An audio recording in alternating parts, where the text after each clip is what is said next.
सरस्वती ज्ञान कोश में आप सबका हार्दिक अभिनंदन है।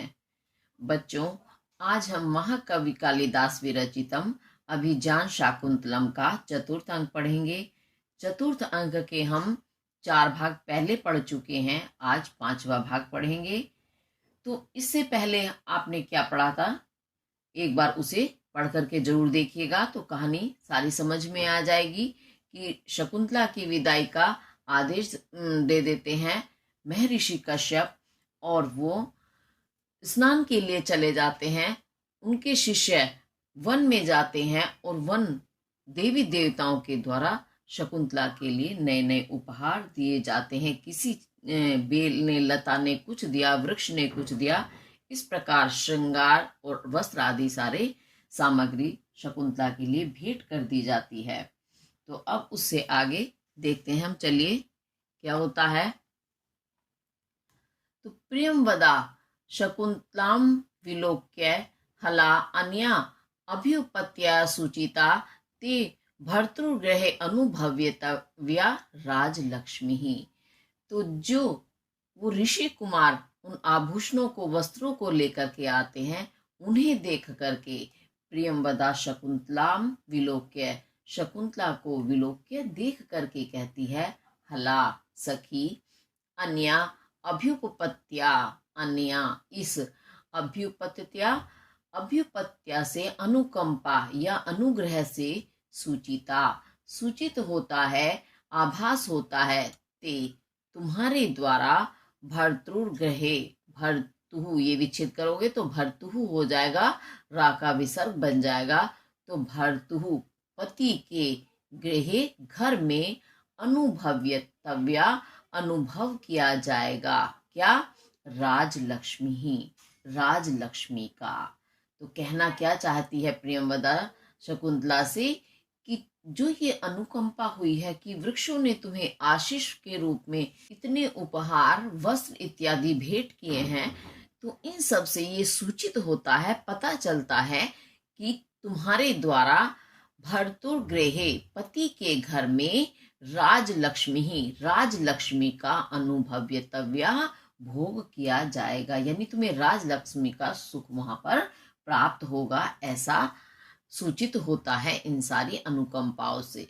शकुंतला वीणाम रूपयति, शकुंतला जो प्रियंवदा की बात सुन करके व्रीडाम, व्रीडा कहते हैं लज्जा, लज्जा का, रूपयति रूपण करती है, नाटक करती है।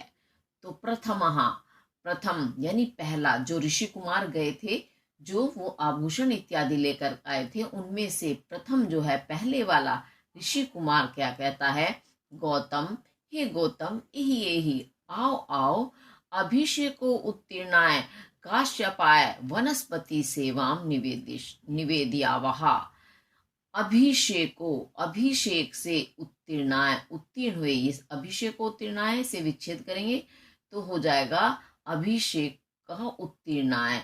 अभिषेक यानी स्नान से उत्तीर्णाय, उत्तीर्ण हुए, निकले हुए, काश्यपाय तात काश्यप से, वनस्पति सेवाम, वनस्पति, वनस्पति किसे कहते हैं, वृक्ष इत्यादि जो हैं, वृक्ष बेल, उन वनस्पतियों की सेवाम, सेवा को, निवेदिया वहा निवेदन करते हैं। निवेदन करना यानी बताते हैं कि वनस्पतियों ने किस प्रकार शकुंतला के लिए इतने उपहार इत्यादि दी, जो उन्होंने सेवा प्रदान की है, उसके बारे में बताते हैं।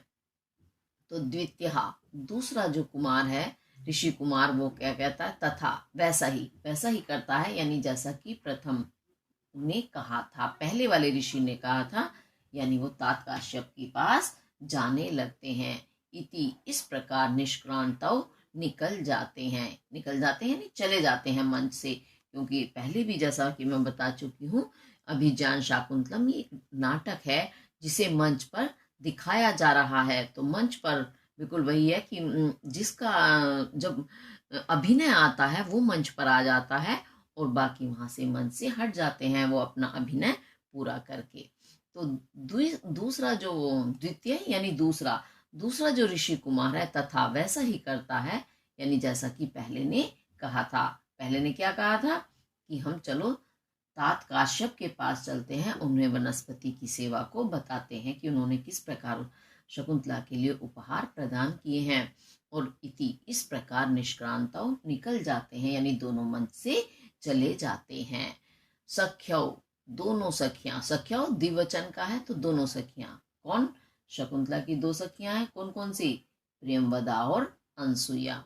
तो दोनों सखियां क्या कहती हैं, अये अनुभुक्त अनुभुक्त भूषणो अयम जनहा, अयम यह जनहा जन, अय अरे, अरे यह जन, यह जन यानी वो स्वयं के लिए कहती है, अयम जन यह जन यानी हम जन, हम व्यक्ति, हम लोग, अनुभुक्त, उपभुक्त कहते हैं भोग किया हुआ, और अनुभुक्त अन नकारात्मक निषेधात्मक उपसर्ग है, तो अन उपसर्ग लगने पर बन गया अनुभुक्त, नहीं भोग किया है जिसने, यानी भोग ना करने वाले, यानी प्रयोग ना करने वाले, किसका, भूषणों भूषण, भूषण यानी आभूषण गहनों का। तो अयम जनः हम जन यानी हम लोग, अनुभुक्त भोग नहीं किए हैं, उपयोग नहीं किया है भूषणों आभूषणों का, हम लोगों ने आभूषणों का उपयोग या उपभोग नहीं किया है, अरे क्योंकि वो आभूषण दिए हैं तो उन आभूषणों को किसे पहनाना है, शकुंतला को। तो आभूषण क्यों उपभोग नहीं किए उन्होंने, क्यों उपयोग नहीं किए, क्योंकि वो तो वनवासी हैं, वन के निवासी हैं, वन के निवासी जो व्यक्ति हैं वो कभी भी आभूषण इत्यादि धारण नहीं करते।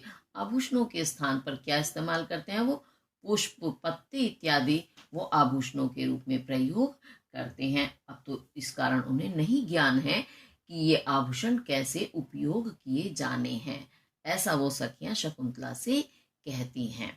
फिर क्या कहती हैं आगे वो, चित्रकर्म परिचेन अंगेषु ते आभरण विनियोगम कुर्वः।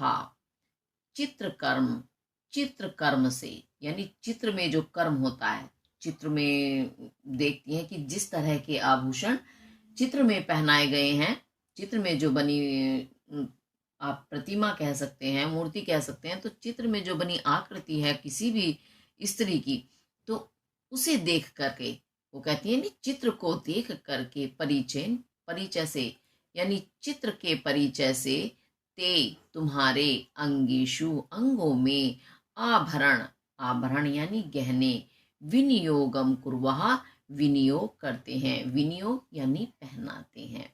यानी अब वैसे तो चित्र उनके सामने उपस्थित है, तो वैसे उन्हें आभूषणों का ज्ञान नहीं है कि कौन सा आभूषण किस अंग में पहनाना है, तो वो चित्र को देखती हैं जिसमें कोई स्त्री कोई नारी आभूषण पहने हुए है, तो वो उस चित्र के परिचय से, परिचय से नहीं पहचान पहचान करके किस तरह का आभूषण किस अंग में पहनाया गया है, उसी प्रकार वो पहनाने के लिए कहती है कि हम चित्र देख करके तुम्हें ऐसे ही आभूषण पहना देंगे।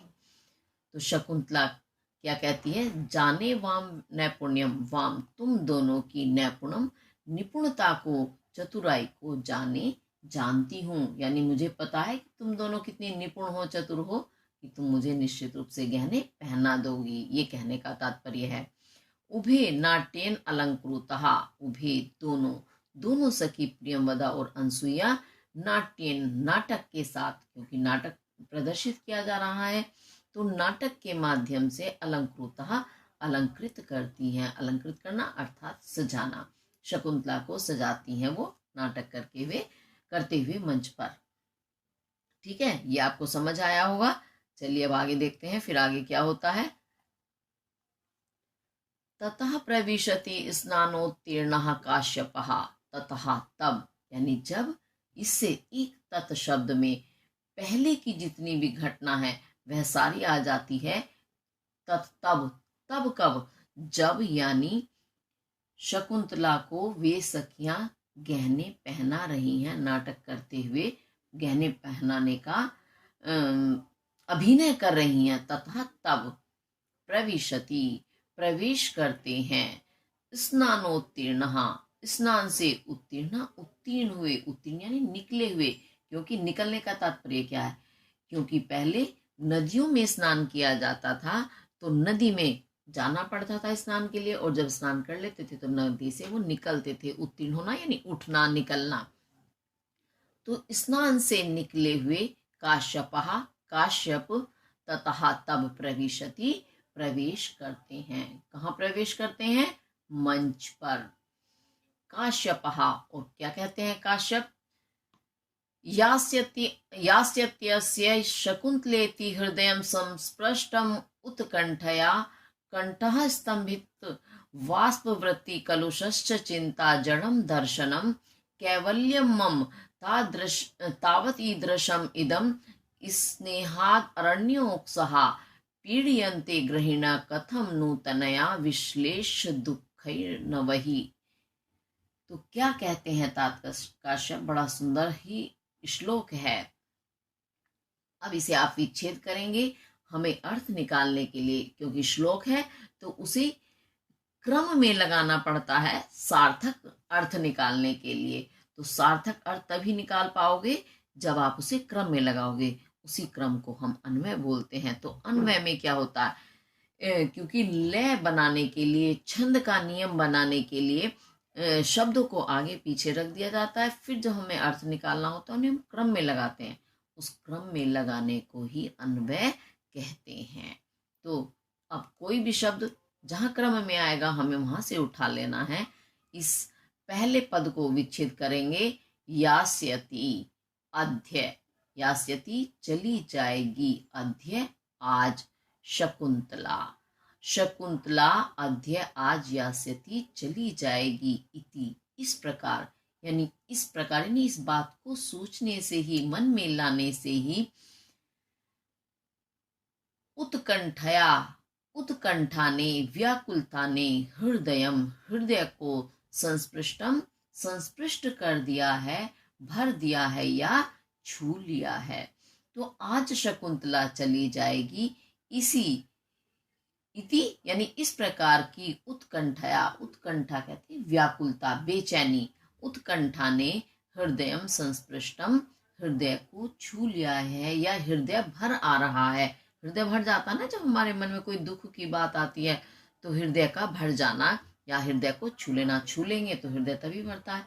हृदय भरने से क्या होता है कि हमें दुख का आभास होता है, हृदय को बहुत दर्द महसूस होता है। और क्या हो रहा है? एक तो इस व्याकुलता ने हृदय को भर दिया है या उससे हृदय भर आया है व्याकुलता से। वाष्प वृत्ति, वाष्प कहते हैं इसको, वाष्प यानी पानी, पानी यानी आंसू, आंसुओं से स्तंभित, रोकने के कारण, कंठहा, कंठ यानी गला, कलुषः कलुषित हो गया है। कलुषित होने से तात्पर्य क्या है? कलुषित यानी रुध जाना, गला भर आता है।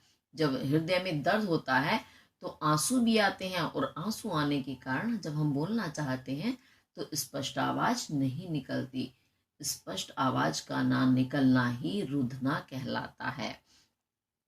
तो वाष्प वृत्ति, आंसुओं को स्तंभित, स्तंभित करने के कारण, रोकने के कारण, कंठहा, कंठ, कंठ यानी गला, कलुषः कलुषित हो रहा है या रुध रहा है, और चिंता, चिंता के कारण, दर्शनम, दर्शन यानी दृष्टि, जड़म जड़ हो गई है, स्थिर हो गई है। जैसे होता है ना जब चिंता करते हैं, मन में दुख के भाव आते हैं तो हम एक टक एक चीज को ही निहारते रहते हैं, और उसमें भी हमें पता नहीं होता कि हम देख क्या रहे हैं, लेकिन नजर स्थिर हो जाती है, एक टक एक ही चीज को निहारती रहती है, सुध बुध नहीं रहती, हम देख क्या रहे हैं, क्या देखना है, खुद का आभास नहीं रहता।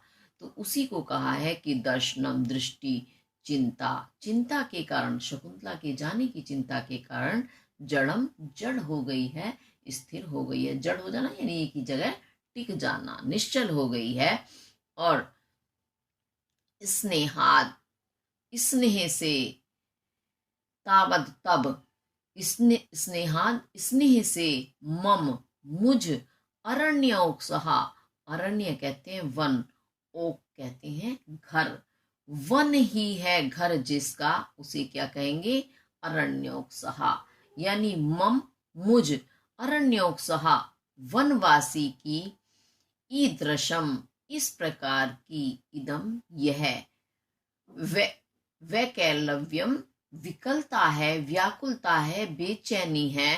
तो तनया, तनया कहते हैं पुत्री को, पुत्री के नवही, नवही यानी नवीन, नए नए, विश्लेष बिछुड़ने के, वियोग के, दुख ही, दुख से, ग्रहिणा, ग्रहिणी ना यानी गृहिणी लोग, कथम नु क्यों नहीं, पीड़यंती पीड़ित होते हैं, अर्थात अवश्य ही होते हैं।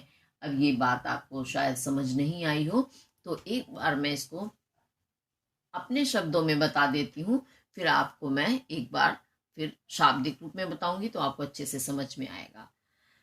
ऋषि काश्यप जो क्या बताते हैं कि आज शकुंतला चली जाएगी, इसी बात ने या इस बात की व्याकुलता ने, बेचैनी ने मेरे हृदय को भर दिया है, या मेरा हृदय भर आया है इस बात की बेचैनी के कारण। और क्या हुआ, दुख है उन्हें पुत्री के जाने का, तो आंखों में आंसू आ रहे हैं। और वो एक पुरुष है, पुरुष को रोना जो है वो शोभा नहीं देता, और एक सन्यासी भी है वो, इस कारण वो अपने आंसुओं को रोकने का प्रयास कर रहे हैं।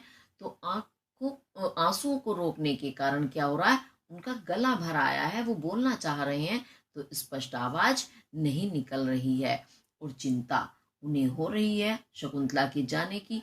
इस कारण उनकी दृष्टि एक जगह स्थिर हो गई है, टिक गई है, जो अब हलचल उसमें नहीं रही है। तो चिंता के कारण दृष्टि उनकी जड़ हो गई है। तो काश्यप बताते हैं कि जब मुझ वनवासी की पुत्री के वियोग से, जो कि उन्होंने उसको जन्म नहीं दिया, सिर्फ उनकी पालिता पुत्री है वो, जब उन सन्यासी को, क्योंकि सन्यासियों को क्या होता है, उन्हें ना किसी से बहुत मोह होता है, ना नफरत होती है, उनके लिए सभी चीजें सामान्य होती हैं। लेकिन पिता काश्यप जो है, उस पालिता पुत्री के वियोग के कारण इस प्रकार जब दुख का अनुभव कर रहे हैं, तो वो कह रहे हैं जब मुझ वनवासी की ऐसी स्थिति हो रही है, इतनी मुझे व्याकुलता या बेचैनी हो रही है, तो ये बताइए जो गृहस्थी लोग होते हैं, गृहिणी लोग होते हैं, जब उनकी पुत्री पहली बार नव नव नव कहा है, नव यानी नवीन, नया नया उनका वियोग होता है, यानी पहली बार जब पुत्री को विदा करते हैं, तो बताओ वो गृहस्थी लोग कैसे पीड़ित नहीं होते होंगे उस पुत्री के वियोग में। अर्थात निश्चित रूप से ही वे बहुत ज्यादा दुखी होते होंगे। जब एक सन्यासी को इतना दुख है, तो गृहस्थी तो होते ही है मोह माया में फंसे हुए, उन्हें तो निश्चित रूप से बहुत ही ज्यादा दुख होता होगा, असहनीय दुख होता होगा, क्योंकि उन्होंने तो उस पुत्री को जन्म भी दिया है, उसका पालन पोषण किया है, फिर उसे आज वो अपने हाथ से विदा कर रहे हैं, है ना। तो ये बहुत बड़े दुख की बात होती है। अब जिन माता पिताओं की पुत्रियां होती हैं, उन्हें विशेष आभास इस चीज का होता है। वैसे तो खैर हम जानते ही हैं कि परिवारों में बहन, भतीजी, भांजी सब होती हैं, सभी के घरों में जब उनसे बिछुड़ते हैं, विवाह के समय जब कन्या विदा की जाती है, विशेष रूप से आपने देखा होगा सभी रोने लगते हैं, भले ही वो बहन भाई हो, चाहे सखियां हो, चाहे अड़ोसी पड़ोसी रिश्तेदार नातेदार कोई भी हो, सभी को बहुत दर्द होता है। लेकिन माता पिता का दर्द एक विशेष दर्द होता है, जिसका आभास सिर्फ उनको ही हो सकता है। ऐसा इसमें तात काश्यप ने बताने का प्रयास किया है। इन्हीं श्लोकों के कारण ये चतुर्थ अंक अभिजान शाकुंतलम का इतना प्रसिद्ध है कि जिसे सभी नाटकों में उत्तम नाटक माना जाता है, कि एक सन्यासी व्यक्ति ने बिल्कुल सच्चाई से वो चीजें बताई हैं कि जो वास्तविक हैं, जरा भी जिसमें छल कपट झूठ नहीं है। तो ये इसका आपका भावार्थ हुआ। अब एक बार फिर से बता देती हूं मैं। अध्याय आज शकुंतला यास्यति, शकुंतला चली जाएगी, इति इस प्रकार की, उत्कंठया उत्कंठा से, व्याकुलता से, हृदयम संस्पृष्टम हृदय भर आया है या हृदय को छू लिया है, वाष्पवृत्ति आंसुओं को स्तंभित रोकने के कारण, कंठहा कंठ यानी गला, कलुषहा रुध रहा है या कलुषित हो रहा है, और दर्शनम दृष्टि, चिंता चिंता के कारण, जड़म जड़ हो गई है, स्थिर हो गई है, तावत स्नेहाद स्नेह के कारण, मम मुझ, अरण्योत्सहा, वन के निवासी की, ईदृशम इस प्रकार की, इदम यह, वैकल्यव्यम व्याकुलता है, तो तनया पुत्री के, नवही नवीन या पहले, विश्लेष वियोग के, दुख ही दुख से, ग्रहिण गृहिणी लोग, कथम नु क्यों नहीं, पीड़यन्ते पीड़ित होते हैं, अर्थात अवश्य ही पीड़ित होते हैं, उनका तो पीड़ा बहुत ही असह्य होती है, ऐसा तात्काशप कहते हैं। और उसके बाद क्या होता, इति परिक्रामति, इति इस प्रकार, यानी ऐसा कहने के पश्चात, परिक्रामति वो परिक्रमा करते हैं, कहाँ, मंच की परिक्रमा यानी घूमना, यानी एक स्थान पर खड़े होकर उन्होंने बात कही, फिर उन्होंने पूरे मंच पर परिक्रमा की। अब उसके बाद आगे क्या होता है, आगे देखते हैं। सख्यो, अब दोनों सखियां प्रियंवदा और अनसुईया क्या कहती हैं, हल्ला शकुंतले अवसित मंडनासी, हला सखी, शकुंतले शकुंतला, हे सखी शकुंतला, अवसित पूर्ण हो गया है, मंडनासी तुम्हारा मंडन, या तुम मंडित कर दी गई हो, सजा दी गई हो, क्योंकि उन्होंने चित्रकर्म से सारे आभूषण और गहने शकुंतला को पहना दिए गए हैं। तो वही कहती हैं कि अवसित पूर्ण कर दिया गया है, मंडनासी तुम्हारा मंडन, या तुम्हारा मंडन में सजाना, श्रृंगार करना, तुम्हारा श्रृंगार पूर्ण हो गया है। परिधत्सु सांप्रतम शोम युगलम, सांप्रतम अब इस समय, शोम कहते हैं रेशमी, युगलम जोड़ा, यानी रेशमी वस्त्रों का जो जोड़ा उन्हें वन देवताओं ने दिया है, उसे परिधत्सु धारण करो, अर्थात पहनो, अब अपना रेशमी वस्त्र का जोड़ा तुम पहनो। शकुंतलो उत्थाय परिधत्ते, और शकुंतला भी क्या करती है, उत्थाय उठ करके, परिधत्ते धारण करती है, धारण करना अर्थात पहनना, यानी उन रेशमी वस्त्रों को वो पहनती है। उसके बाद गौतमी, गौतमी क्या कहती है, जाते, जाते यानी पुत्री, ईशते आनंद परिवाहिना चक्षुषा, परिसज्जुमाना इव गुरुर उपस्थितः, ईशः ये ते तुम्हारे, आनंद परिवाहिना आनंद को, परिवाहिना बहाते हुए, चक्षुषा नेत्रों से, परिसज्जुमान आलिंगन, परिसज्जु यानी आलिंगन करते हुए, इव से, गुरुर उपस्थितः, गुरुर विच्छेद करोगे तो हो जाएगा गुरुहु उपस्थितः, तो गुरु यानी पिता, उपस्थितः उपस्थित है। संस्कृत भाषा में गुरु से तात्पर्य यह नहीं है कि जो हमें पढ़ाते हैं, शिक्षा देते हैं, वो गुरु, गुरु का तात्पर्य है बड़े, पिता, जितने भी बड़े होते हैं वो सम्मान शब्द में पिता को भी कहते हैं, जो भी बड़े हैं वो सब गुरु के अंतर्गत आते हैं, गुरु से तात्पर्य यहाँ बड़े, और बड़े को न, पिता भी बड़े हैं तो इसलिए गुरु कहा है उन्होंने। तो जाते, हे पुत्री, ईशा ये, ते तुम्हारे, आनंद परिवाहिना आनंद को, परिवाहिना बहाते हुए, चक्षुषा नेत्रों से, परिसज्जुमान इव आलिंगन करते हुए से, गुरु उपस्थित, गुरु उपस्थित है यानी आए हैं। तो क्या है इसमें, आनंद बहाते हुए, यानी उनके प्रसन्न पिता हैं, जैसा कि अभी पहले उनका श्लोक हमने पढ़ा था कि वो किस तरह से दुखी हैं पुत्री के वियोग में, तो वही तात काश्यप अब शकुंतला से मिलने के लिए आए हैं, तो उनके नेत्रों से आनंद तो है ही कि पुत्री अपना नया जीवन आरंभ करने जा रही है, अपने ससुराल जा रही है, ये प्रसन्नता है, लेकिन आंखों में आंसू भी हैं। तो आनंद के आंसू, वो जब हम बहुत ज्यादा खुश होते हैं, प्रसन्न होते हैं, तब भी तो आंखों से आंसू आते हैं, है ना, होता है भाई, मेरे तो आ जाते हैं। अब आप देखिएगा कि कभी कभी आपके साथ भी ऐसा होता होगा कि हम जब बहुत प्रसन्न होते हैं तो आंखों से खुशी के मारे आंसू आते हैं।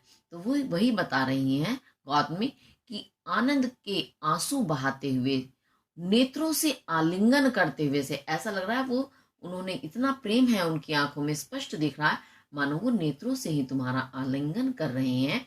आलिंगन करना यानी गले लगाना। तो ऐसे तुम्हारे पिता उपस्थित हैं यानी आए हैं। आचारम तावत परिपध्यस्व, तावत तो आचारम, आचार का, आचार यानी शिष्टाचार का, प्रतिपद्यस्व, पालन करो, पूर्ण करो। क्योंकि जब बड़े आते हैं तो हम शिष्टाचार प्रदर्शित करते हैं। कैसे करते हैं? चरण छू करके, प्रणाम करके, नमस्ते करके, वो सभी शिष्टाचार कहलाता है। तो वही कहती हैं कि शिष्टाचार यानी प्रणाम आदि जो शिष्टाचार की बातें हैं उनका तुम पालन करो। तो शकुंतला सव्रीडम, व्रीडा लज्जा को कहते हैं, सा सहित यानी लज्जा के साथ, क्योंकि श्रृंगार हो गया है। अब एक पुत्री, आज के समय में तो मॉडर्न जमाना आ गया है तो वो सारी चीजें पीछे छूट गई हैं, लेकिन जब पहले होता था लड़कियां कभी भी, अविवाहिता कन्याएं पिता माता के सामने श्रृंगार नहीं करती थी, विशेष रूप से पिता के। तो आज उन्होंने श्रृंगार किया है, इसलिए वो लज्जा का अनुभव कर रही हैं। उन्हें लज्जा आ रही है किस तरह से सजीव पिता के सामने कैसे उपस्थित हो। तो सव्रीडम लज्जा के साथ क्या कहती हैं? तात, हे पिता, वंदे, वंदना करती हूँ। वंदना करना यानी प्रणाम करना, मैं प्रणाम करती हूँ। अब प्रणाम करने के बाद आगे क्या होता है फिर देखते हैं। तो काश्यप कहते हैं, काश्यप वत्से पुत्री, ययातिर इव शर्मिष्ठा भर्तुर्बहुमता भव, सुतम त्वम अपि सम्राजम सेव पुरुम अवाप्नुहि। अब वो फिर श्लोक पढ़ करके आशीर्वाद देते हैं पुत्री को। क्या कहते हैं? ययातिर इव, विच्छेद कराओगे तो होगा ययाति इव। तो ययाति की शर्मिष्ठा, शर्मिष्ठा के इव समान, भर्तुरु, भर्तुर लिखा तो विच्छेद कर देंगे, ये रा का विसर्ग बन जाएगा, इसमें विसर्ग संधि है। तो भर्तु पति की बहुमता, बहुत माननीय भाव हो। और त्वम अपि, तुम भी, सेव, सेव सा जमा इव, तो सेव यानी सा उसी के इव समान, सम्राजम सुतम, सम्राट पुत्र पुरुम, पुरु को अवाप्नु ही प्राप्त करो। अब ये बात आपको कुछ तो समझ आई होगी लेकिन कुछ नहीं आई होगी, एक बार मैं इसको स्पष्ट बता देती हूँ। पुरुवंश में, पुरुवंश कौन सा वंश है? जिसे चंद्रवंश भी कहते हैं, जिसमें राजा दुष्यंत उत्पन्न हुए हैं। अब शकुंतला जो है राजा दुष्यंत की उसी पुरुवंश की पुत्र वधू है, उनकी पत्नी है राजा दुष्यंत की, इसी कारण वो उनकी तुलना उनके पूर्वजों से करते हैं। ययाति दुष्यंत के पूर्वज हैं और वे चंद्रवंशी हैं। तो ययाति की पत्नी थी शर्मिष्ठा। ययाति बड़े ही प्रसिद्ध राजा रहे हैं, बहुत ही पितृभक्त रहे हैं। तो ययाति की का विवाह, एक छोटी सी घटना मैं आपको बता दूं, क्योंकि इसमें वर्णन आया है तो बताना अवश्य बनता है ताकि आपको बात समझ में आए। तो जो चंद्रवंशी राजा ययाति हैं, उनका विवाह जो दैत्य गुरु हैं शुक्राचार्य, उनकी पुत्री देवयानी से हुआ था। और एक राजा दैत्य राजा ही थे जिनका नाम वशपर्वा था, उनकी पुत्री का नाम शर्मिष्ठा था। तो ययाति का विवाह शुक्राचार्य की पुत्री देवयानी से हुआ था। और देवयानी जब विवाह के पश्चात उनके वंश में आई, उनके घर आई, तो दासी के रूप में वशपर्वा की जो पुत्री शर्मिष्ठा थी वह उनके साथ आई। वह इतनी सुंदर थी कि ययाति ने शर्मिष्ठा से गंधर्व विवाह कर लिया। गंधर्व विवाह क्या होता है? जैसे कि शकुंतला ने किया है दुष्यंत से, कि माता पिता की आज्ञा के बिना छिप करके विवाह करना गंधर्व विवाह कहलाता है। तो शर्मिष्ठा से उन्होंने गंधर्व विवाह किया। अब शर्मिष्ठा इतनी गुणवती और सुंदर नारी थी कि वो महारानी के पद पर आई, जबकि देवयानी विवाहिता थी, वो नहीं महारानी पद पर बैठी शर्मिष्ठा। और उनके जो संतान हुई उसका नाम पुरु रखा गया। पुरु सम्राट राजा बने। सम्राट कौन होते हैं? सम्राट यानी जिसने पूरे देश पर शासन किया हो, ऐसे तो सम्राट पुत्र। और पुरु जो है बहुत ही आज्ञाकारी पुत्र थे। इसी कारण जो तात काश्यप हैं, ययाति, शर्मिष्ठा और पुरु का उदाहरण दे रहे हैं। यानी ययाति की भांति तो कौन है? राजा दुष्यंत है, वो भी सम्राट राजा हैं। ययाति ने भी शर्मिष्ठा से गंधर्व विवाह किया, तो दुष्यंत ने भी शकुंतला से गंधर्व विवाह किया। और जैसे शर्मिष्ठा और ययाति का सम्राट पुत्र पुरु उत्पन्न हुआ, ऐसे ही तुम भी सम्राट पुत्र को उत्पन्न करो। तो ये भावी एक संदेश भी है, क्योंकि आपने पहले अंश में पढ़ा था, पहले भाग में पढ़ा था कि शकुंतला गर्भवती है। इसी कारण वो जानते हैं, उन्हें आकाशवाणी के माध्यम से पता चल गया था, तो उन्होंने पहले ही उन्हें भविष्य बता दिया, क्योंकि वो तो एक महर्षि हैं, ऋषियों को सब अंतर्दृष्टि होती है, सब पता होता है कि तुम भी ऐसे ही पुत्र रत्न प्राप्त करो, सम्राट पुत्र को प्राप्त करो पुरु की भांति। क्योंकि शकुंतला के भी भरत नाम के जो पुत्र हुए थे उत्पन्न, वो भी सम्राट बने थे, है ना। तो वही भावी संदेश इसमें दिया गया है। अब आपको समझ आ गई होगी ये घटना। अब एक बार इसको फिर से देख लेते हैं।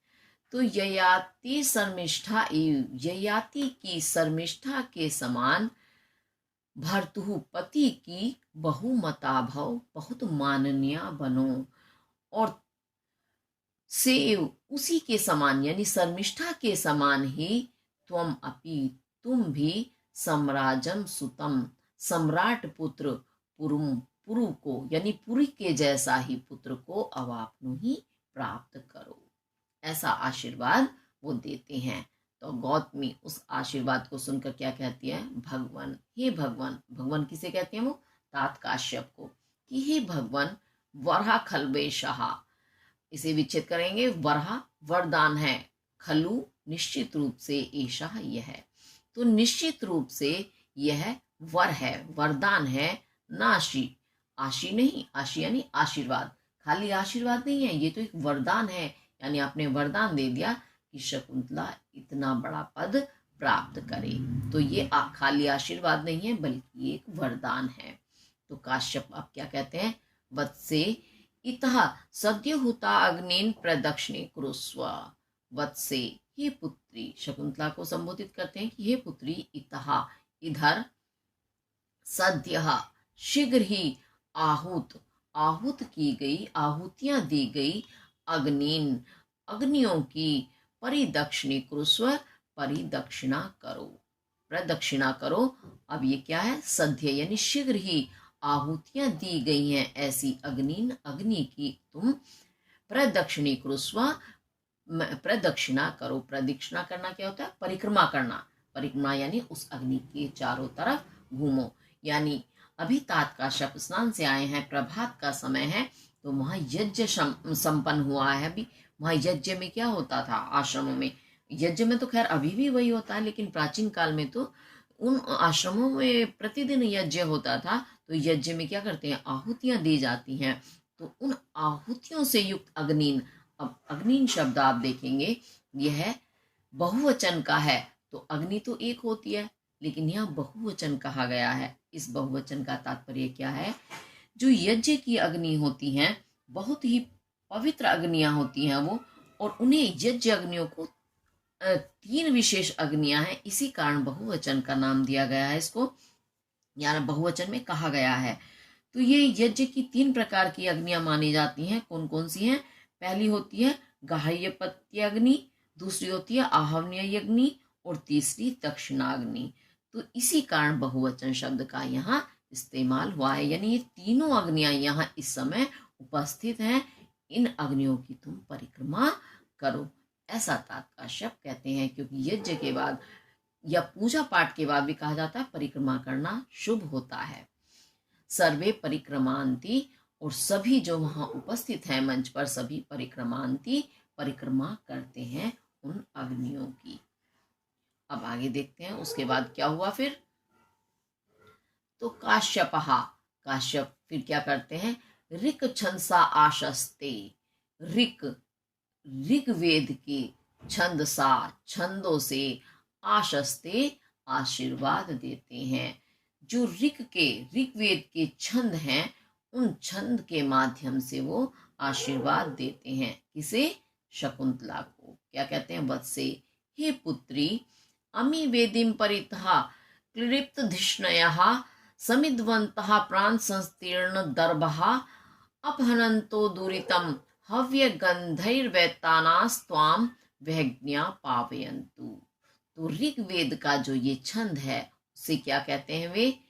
अमी, ये वेदिम, वेदी के परितः चारों ओर कृप्त प्राप्त की हुई धिष्णया स्थान वाली, समिधवंतहा समिधाओं से युक्त, प्रांत, प्रांत यानी आसपास, संस्तीर्ण फैले हुए, दर्भा, दर्भ वाली, दर्भ कहते हैं कुशा, कुश की जो जिसे आप दूर्वा घास भी कहते हैं तो वो कुश की घास कहलाती है। तो कुशाओं वाली, दूरितम पापों को, अपहनंतो नष्ट करती हुई, हव्य गंधही हवन की गंधही, ये विच्छेद करेंगे तो यहाँ जो ये आपका रेफ है ये विसर्ग बन जाएगा, यहाँ इसमें विसर्ग संधि है तो शब्द बन जाएगा हव्य गंधही, हवन की गंधही सुगंधों से युक्त, वैतानहा, वैतान की, वितान, वितान यानी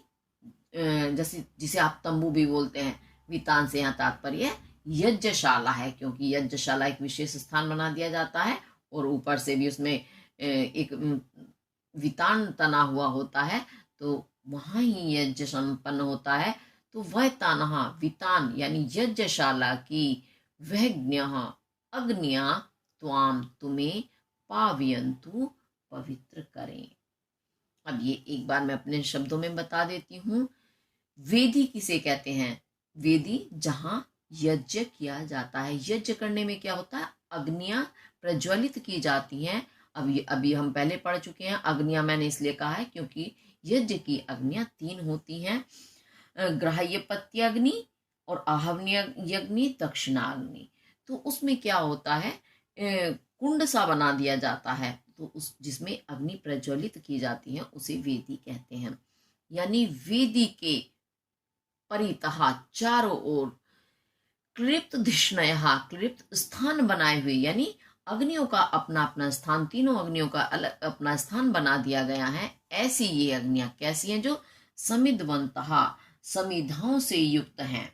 और कैसी हैं? प्रांत संस्तीर्ण दर्भा, जिनके चारों तरफ आसपास में कुशा की घास बिछी हुई है, कुशाएं बिछी हुई हैं। और वो अग्नियां कैसी हैं? दूरितम अपहनंतो, दूरितम कहते हैं पापों को, पाप को, अपहनंतो नष्ट करती हुई, पाप को वो नष्ट कर रही हैं। क्यों? जितने भी कीटाणु होते हैं, यज्ञ किस लिए किए जाते हैं? यज्ञ में घी डाली जाती है, सामग्री डाली जाती है, समिधाएं दी जाती हैं, तो इस कारण वो अग्नि कैसी हो जाती है? एक तो अग्नि अपने आप में ही पवित्र होती है, जो भी उसके अंदर आ गया उसके सारे अवगुणों को वो नष्ट कर देती हैं, तो और भी वे ज्यादा शुद्ध पवित्र हो जाती हैं। आसपास के जितने भी कीटाणु होते हैं उन सबको वो नष्ट कर देती हैं। इसी कारण हमारे देश में प्राचीन काल से ही यज्ञ हवन किए जाते थे, सामग्री वगैरह डालती हैं। तो हव्य गंध्यई, तो हव्य यानी हवन की जो सुगंध, क्योंकि उसमें घी डाला जाता है, देसी घी डालते हैं, और जो सामग्री इत्यादि डालते हैं, कपूर इत्यादि, उसके क्या कारण क्या होता है? उस हवन की जो अग्नि है वो सुगंधित हो जाती है। ऐसी वे सुगंधित हवन की गंध से युक्त यज्ञशाला की वो जो अग्नियां हैं वे त्वाम तुम्हें, पावयन्तु पवित्र करें, यानी तुम पूरी तरह से पवित्र हो जाओ, उनका आशीर्वाद तुम्हें प्राप्त हो जाए। ऐसा तात का शब्द कहते हैं, आशीर्वाद देते हैं शकुंतला को। अब निश्चित रूप से आपको समझ आ गया होगा, एक बार फिर भी देख लेते हैं। तो अमी, ये वेदिम परितः, वेदी के चारों ओर कृप्त धिष्णयः, स्थान प्राप्त किए हुए या स्थान बनाई हुई, समिधवंतः, समिधाओं से युक्त, प्रांत संस्तीर्ण दर्भः, और आसपास चारों तरफ फैली हुई कुशाओं वाली, दूरितम अपहनंतो, पाप को नष्ट करती हुई, हव्य गंधही, हवन की सुगंध से युक्त, वैतानहा, वैतान की, यज्ञशाला की वहग्निया, अग्निया, त्वाम तुम्हें, पावयन्तु पवित्र करें। और उसके बाद वो आशीर्वाद देने के बाद कहते हैं, प्रतिष्ठस्व इदानीम, प्रतिष्ठस्व, प्रस्थान करो, इदानीम इस समय, यानी अब सारे कार्य पूर्ण हो गए हैं, अब इदानीम इस समय प्रतिपष्ट तुम पर प्रस्थान करो, यानी प्रस्थान करना था, चलो अब अपना चलने का मार्ग की तरफ बढ़ चलो। सदृष्टिक्षेपम, उत्साह सहित, दृष्टिक्षेपम, दृष्टि के, क्षेपम शेप के साथ, शेप यानी इधर उधर, तो इधर उधर दृष्टि डालते हुए, जैसे हम कुछ ढूंढते हैं ना, तो दृष्टि को इधर उधर डालते हैं, ढूंढने, मानो ढूंढने का अभिनय कर रहे हैं। वह ते शारंग मिश्रा, वह कहाँ है, ते वे, शारंग मिश्रा, शारंग मिश्रा, मिश्रा यानी मिश्र, मिश्र का था मिले हुए यानी जोड़ा। उन्होंने दो ऋषि कुमारों को शकुंतला को ले जाने के लिए चुना है, जिसमें एक शारंग है और मिश्रा यानी उसके साथ जो दूसरा है साथी। तो ये शारंग और दूसरा मित्र, मित्र नहीं दूसरा साथी जाने वाला कहाँ है, ऐसा वो कहते हैं। उसके बाद प्रविश्य, प्रवेश करके, क्योंकि तात काश्यप ने आवाज लगाई है इसीलिए वो फिर दोनों आवाज लगाते ही प्रविश्य, प्रवेश करते हैं। कहाँ, मंच पर, मंच पर आ जाते हैं दोनों। और शिष्य है, उनमें से एक शिष्य कहता है, भगवान, हे भगवान, इमे स्महा, ये हैं हम, यानी हम दोनों ये रहे उपस्थित हैं। तो काश्यपहा, काश्यप कहते हैं, भगिन्यास्ते मार्गादिश्य है, ते तुम्हारी यानी अपनी भगिन्या बहन को मार्गम आदिश्य, मार्ग दिखाओ, रास्ता दिखाओ, क्योंकि उनको शकुंतला बेचारी अब तक कभी कहीं नहीं गई है, ना उसे रास्ता पता है ना कुछ है, तो वो जो ऋषि कुमार उनके साथ जा रहे हैं वो उन्हें रास्ता बताएंगे, तब वो आगे आगे चलेंगे। तो इसीलिए तात काश्यप कहते हैं कि ते भगिन्या, अपनी बहन को मार्गमादेश्य, मार्ग दिखलाओ। तो शारंग कहते हैं, इतो इतो भवती, इधर इधर से भवती देवी, या आप इधर इधर से चलो, यानी रास्ता दिखाते हुए कहते हैं इधर इधर से चलो। सर्वे परिक्रामंती, सर्वे सभी, परिक्रामंती परिक्रमा करते हैं, यानी मंच पर चारों तरफ घूम जाते हैं, क्योंकि निकलते हुए दिखाते हैं ना मंच पर नाटक करते हुए। तो काश्यपहा, फिर काश्यप कहते हैं, भो भो सन्निहितास्तर पोवन तरवहा, भो भो अरे अरे, सन्निहितः सन्निहित उपस्थित, तपोवन तपोवन के, तरवहा वृक्षों, हे उपस्थित तपोवन के वृक्षों, यानी वो वृक्षों को संबोधित करते हैं, क्योंकि जो ये सन्यासी लोग होते हैं, ऋषि होते हैं, ये प्रकृति को बिल्कुल मानव की तरह ही, अपने भाई बंधु की तरह ही, एक प्राणी की तरह ही संबोधित करते हैं, उनके साथ ऐसा ही व्यवहार करते हैं।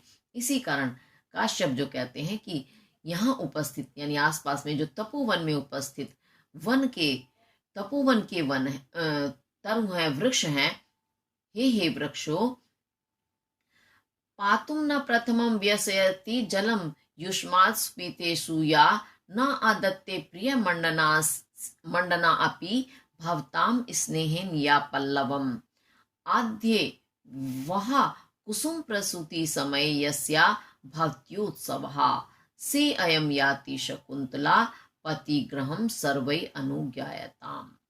तो क्या कहते हैं वे वृक्षों से, तपोवन के, कि या जो शकुंतला युष्मासु, अब इसे विच्छेद करोगे तो युष्मासु अपीतेषु है, हो जाएगा युष्मासु अपीतेषु, युष्मासु तुम्हारे, अपीतेषु, पीतेषु पीना और अपीतेषु ना पीना, अनिषेधात्मक उपसर्ग है, तो हो जाएगा युष्मासु तुम्हारे, अपीतेषु ना पीने पर, क्या, जलम जल के, प्रथमम पहले, ना नहीं, व्यास्यस्ति इच्छा करती थी, पातुम पीने की।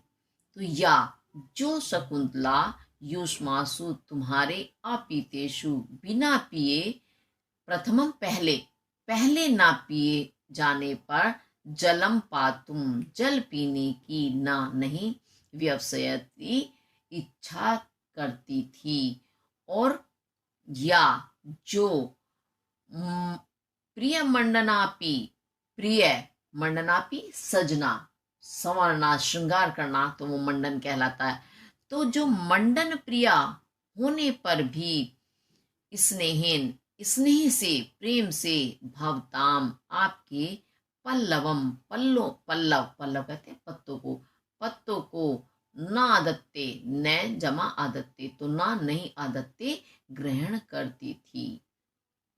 और वही तुम्हारे आद्य, आदि में, आदि यानी सबसे पहले, कुसुम प्रसूति समय, कुसुम पुष्प की, फूलों की प्रसूति, उत्पत्ति के समय, समय में, यस्या जिसका, उत्सव भवती उत्सव होता था। ये भक्ति उत्सव विच्छेद करेंगे तो हो जाएगा भवती उत्सव। तो उत्सव, उत्सव त्योहार भवती होता था। से अयम वही यह, शकुंतला पति ग्रहम पति के घर याति जा रही है। सर्वहिर, ये विच्छेद करेंगे तो हो जाएगा सर्वही जमा अनुज्ञायताम। तो सर्वही सभी के द्वारा, अनुज्ञायताम आज्ञा दे देनी चाहिए, यानी सभी को आज्ञा, सभी आज्ञा दे दो, ऐसा वो उन वृक्षों से कहते हैं जो वहां तपोवन में उपस्थित वन है, वृक्ष हैं। अब इसको एक बार मेरे शब्दों में समझिएगा। वह शकुंतला जो कभी भी उन तपोवन की वृक्षों को, लताओं को जल पिलाए बगैर पहले जल पीने की इच्छा तक भी नहीं करती थी। यानी पहले उन वृक्षों को, उन लताओं को सींचती थी, बेलों को सींचती थी, पानी देती थी, उसके बाद वो स्वयं बाद में पानी पीती थी। यानी कभी भी उनसे पहले पानी पीने का प्रयास नहीं, इच्छा तक नहीं करती थी। और वह बहुत मंडन प्रिय, यानी सजने संवरने की शौकीन थी, क्योंकि लड़कियां विशेष रूप से श्रृंगार प्रिया होती हैं। तो उसे सजना संवरना, श्रृंगार करना, मंडन करना बहुत प्रिय था। परंतु तुमसे वो इतना स्नेह करती थी कि स्नेह के कारण कभी तुम्हारा एक पत्ता भी वो नहीं ग्रहण करती थी, यानी नहीं तोड़ती थी। क्योंकि वनवासी कन्याएं किससे करती हैं अपना श्रृंगार? फूलों, पत्तों इत्यादि से। तो इसी कारण वो कभी, प्रेम के कारण वो, भले ही उसका मन कितना था सजने का, लेकिन तुम्हारा एक पत्ता तक नहीं तोड़ती थी कि तुम्हारी वो शोभा कम होगी या तुम्हें दर्द महसूस होगा, ऐसी उसके अंदर भावना थी। क्योंकि वनवासी, जो वन के निवासी सन्यासी लोग हैं, बड़े ही दयालु होते हैं। वो जड़ जीव हर किसी के प्रति एक जैसी भावना रखते हैं, तो कोमल भावनाओं से युक्त। तो इसमें दिखाने का प्रयास किया गया कि शकुंतला कितनी कोमल हृदय थी, कितनी, एक ही गुण को उसको बताने का प्रयास किया गया कि वो श्रृंगार प्रिया भी थी। वो उसके अंदर कितना सेवा भाव, उदार भाव था कि वो वृक्षों को सींचे बगैर पानी नहीं पीती थी। और सजना अच्छा लगने के बाद भी वो एक पत्ता प्रेम के कारण नहीं तोड़ती थी। और आद्य वही यानी तुम्हारे, आद्य आदि में, आदि यानी जब सबसे पहले किसी बेल पर या वृक्ष पर फूल आते हैं, फूल उत्पन्न होते हैं, तो वो समय वो ऐसा लगता था उसके लिए मानो वो उत्सव मनाती थी। उत्सव जैसे घर में बच्चे जन्म लेते हैं, पुत्र जन्म लेता है, तो घरों में त्योहार मनाया जाता है। और पहली संतान के प्रति ये विशेष भावना होती है कि बड़ा बढ़ चढ़ के हम त्योहार मनाते हैं, प्रसन्नता प्रकट करते हैं। उसी प्रकार जब वृक्षों या बेलों पर पहली बार फूल कलियां आती थी, तो शकुंतला त्योहार के रूप में उस खुशी को मनाती थी। तो ऐसी वही शकुंतला, ऐसी वही सेयम, सेयम यानी ऐसी वह शकुंतला, जो गुण अभी ऊपर बताए गए हैं, वैसी वह शकुंतला आज पति के घर जा रही है। इस कारण तुम सब उसे जाने की आज्ञा, अनुज्ञा प्रदान कर दो, ऐसा तात का शब्द कहते हैं। अब एक बार फिर से इसे देखेंगे। तो या जो यानी जो शकुंतला, युष्मासु तुम्हारे, अपीतेषु बिना पिए, प्रथमम पहले, जलम जल के, पातुम पीने की, ना नहीं, व्यवसयति इच्छा करती थी। और या जो प्रिय मंडनापी, श्रृंगार प्रिया होने पर भी, भवताम आपके, स्नेह के कारण, पल्लवम पत्ते को, न आदत्ते ग्रहण नहीं करती थी या नहीं लेती थी। और वही तुम्हारे आद्य, प्रारंभ में, सबसे पहली बार, कुसुम प्रसूति समय, फूलों की उत्पत्ति के समय, यस्या जिसका, उत्सवः भवति, उत्सव होता था, त्योहार होता था। से अयम, ऐसी वह, जैसे गुण अभी ऊपर बताए गए हैं, ऐसी वह शकुंतला पति गृहम, पति के घर याति, जा रही है। सर्वही, आप सब उसे अनुज्ञाताम, आज्ञा प्रदान कर दो, आज्ञा दे दो। और सर्व यानी सबके द्वारा आज्ञा दे देनी चाहिए। इस तरह का ये वाक्य आपका बनता है और ये आपका पद पूरा होता है। उसके बाद देखते हैं फिर क्या होता है। कोकिल रवम सुचित्वा, कोकिल कहते हैं कोयल को, और रवम आवाज, कोयल की आवाज को सुचित्वा, सूचित करके, यानी उन्हें उसी समय कोयल की आवाज आती है तो उसे वो सूचित करते हैं। सूचित करना यानी संदेश के रूप में ग्रहण करते हैं। और क्या कहते हैं, अनुमत गमना शकुंतला तरुर्भिरियं वनवास बंधुभिः परिभृत विरुतम कलम यथा प्रतिवचनम कृतम एभिर्दृशम।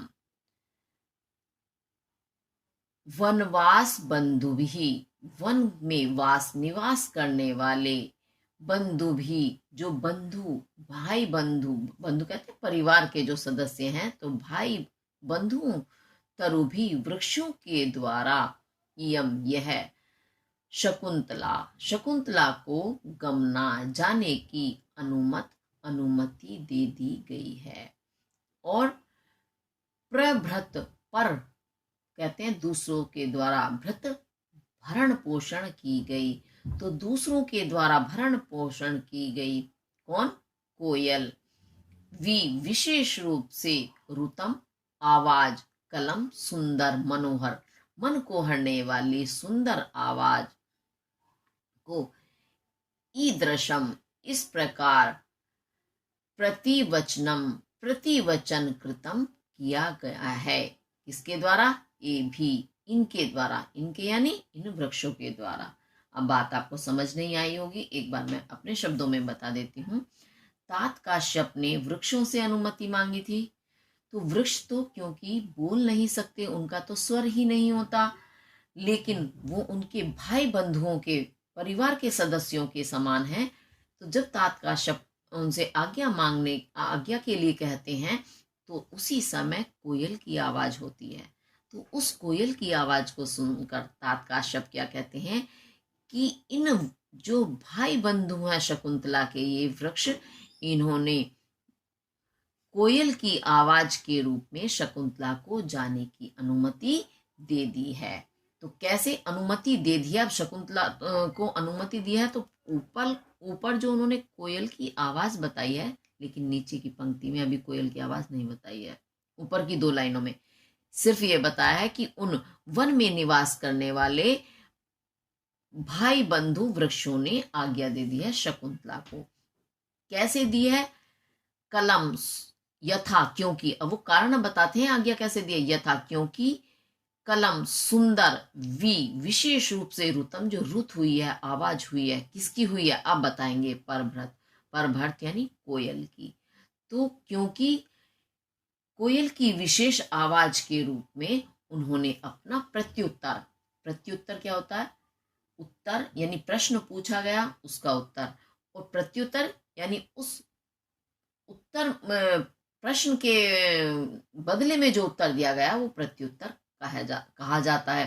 प्रतिवचनी कृतम यानी प्रत्युत्तर दे दिया गया, यानी मेरे प्रश्न जो मैंने किया था उसका उत्तर उन्होंने दे दिया है। तो ये भी इन्होंने ईदृशम इस प्रकार यानी कोयल की आवाज के रूप में। अब यहाँ कोयल को परभृत कहा है। परभृत क्यों कहते हैं कोयल को? क्योंकि आपने सुना होगा कोयल अपने अंडों को हमेशा जो कोए होते हैं उनके घोंसलों में रख देती है, और उनके घोंसलों में रखने के बाद कोए को पहचान नहीं पड़ती कि ये मेरे अंडे हैं या किसी और के, क्योंकि इतनी समझ तो अभी पक्षियों में नहीं है। तो वो क्या करते हैं, उन अंडों को अपने अंडे समझकर उन्हें सेते हैं, यानी उनकी देखभाल करते हैं, और धीरे धीरे उनमें से जब समय पूरा होने पर बच्चे बाहर आते हैं, और वो बच्चे जब तक उड़ने लायक नहीं हो जाते उनका भरण पोषण कोए ही करते हैं। क्योंकि कोयल भी काली, कौवा भी काला, ये आपने सुना होगा। तो इसी कारण उन्हें पहचान नहीं पड़ती, काले ही उन्हें ऐसा लगता है ये हमारे ही बच्चे हैं। और जब वो बच्चे उड़ने लायक हो जाते हैं तो उड़ जाते हैं। तो परभ्रत यानी जो दूसरों के द्वारा अपना भरण पोषण कराती है, तो वो होती है कोयल। इसलिए कोयल को परभ्रत भी कहते हैं। तो कोयल ने जो इतनी सुंदर, कोयल की आवाज सुंदर मानी जाती है, तो इतनी सुंदर जो विशेष आवाज की है, उस आवाज के माध्यम से ऐसा प्रतीत हो रहा है कि इन वृक्षों ने इस प्रकार प्रत्युत्तर दे दिया है। यानी प्रत्युत्तर में उन्होंने क्या कहा है कि शकुंतला को हम आज्ञा देते हैं जाने की। ये इसका भावार्थ हुआ। अब इसको एक बार फिर से देख लेते हैं। तो वनवास बंधु भी, वन में निवास करने वाले बंधु भी, बंधु भाई तरु भी वृक्षों के द्वारा इयम शकुंतला, इस शकुंतला को गमना जाने की अनुमति दे दी गई है। यथा, क्योंकि कलम सुंदर, परभृत कोयल के विरुतम, विरुत विशेष, रुत कहते हैं आवाज, आवाज के माध्यम से, विशेष वाणी के माध्यम, सुंदर विशेष वाणी के माध्यम से, ये भी इनके द्वारा इन वृक्षों के द्वारा ईदृशम, इस प्रकार प्रतिवचनीकृतम, प्रत्युत्तर दिया गया है। क्योंकि वृक्ष स्वयं तो बोल नहीं सकते, तो वो कोयल की आवाज के माध्यम से अपना संदेश दे रहे हैं कि हम शकुंतला को आज्ञा देते हैं जाने की। तो इस तरह से आपका ये पद भी पूरा हुआ। और कक्षा 11 का आपका जितना भी कोर्स है, ये अभिज्ञान शाकुंतलम का 10वें श्लोक तक ही है, वो आज पूरा हो गया है।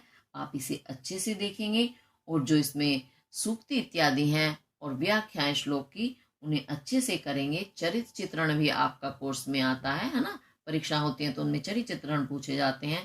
तात काश्यप का, गौतमी का, शकुंतला, अनसुईया, प्रियंवदा, इन सब के चरित्र चित्रण भी आप अच्छे से देखेंगे। और कालिदास जी का जो जीवन परिचय, वो हम सबसे शुरू में पढ़ चुके हैं। अगर आपने नहीं किया तो उसे भी जरूर देखें। उनकी भाषा शैली इत्यादि वो सारी आपकी परीक्षाओं में पूछा जाता है। आप इस अभिज्ञान शाकुंतलम का सारा काम अच्छे से पूर्ण करेंगे। इसी के साथ हमारा आज ये अभिज्ञान शाकुंतलम का चतुर्थ अंक कक्षा 11 के लिए पूर्ण हुआ है। शेष जो आगे का भाग है उसे हम कक्षा 12 में पढ़ेंगे। और अगर आपको ये वीडियोस मेरी पसंद आती हैं तो आप लाइक, शेयर और सब्सक्राइब जरूर करें। इसी के साथ धन्यवाद।